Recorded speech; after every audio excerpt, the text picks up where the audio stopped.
If we look closely at this drawing, we see that this holder, this plug holder, has over 50 parts.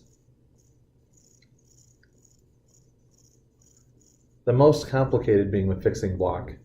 That has machining from every different angle, and all of the machining that's done to it is high tolerance to allow for all the moving parts.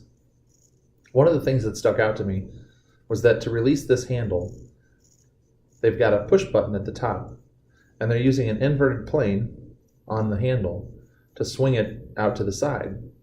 The amount of side motion that's needed is 70 thousandths. That's all that fits inside the plastic plug.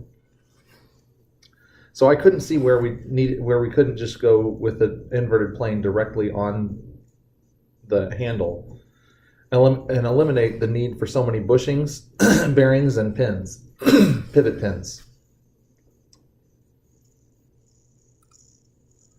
This design has 20 parts. You can't see them all because I didn't model the springs. There's 2 springs that hold this out. There's 3 springs under the handle that allow it to release, that hold it up whenever it's released.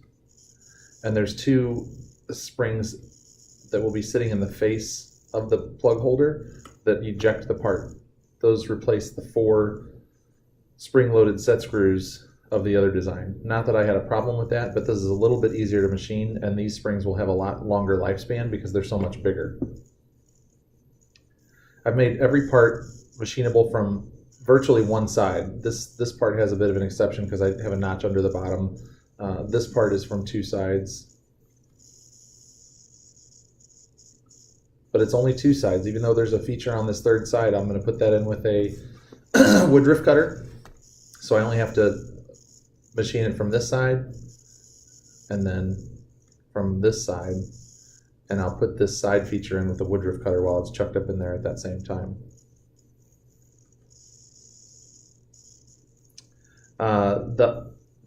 The steel blocks that are made for repeated use of the cam followers are still steel, but they're also performing the side function.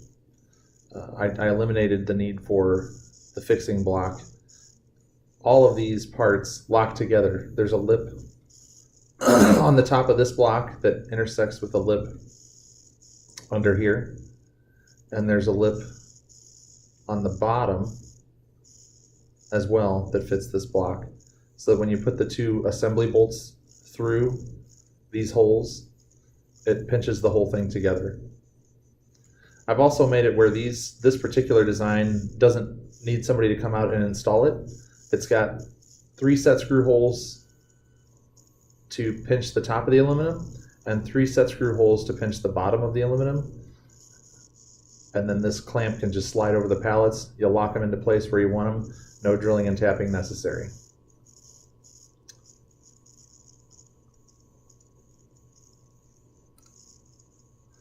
That's what it looks like assembled. And if we look at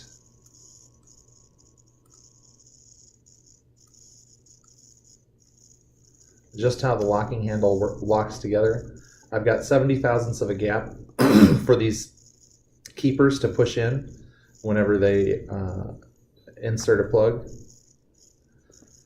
And yet I've still got plenty of inclined plane here. It's a very small angle to push those in and retract them. If it's okay with you guys, I'd like to bid it this way. Let me know. Thank you.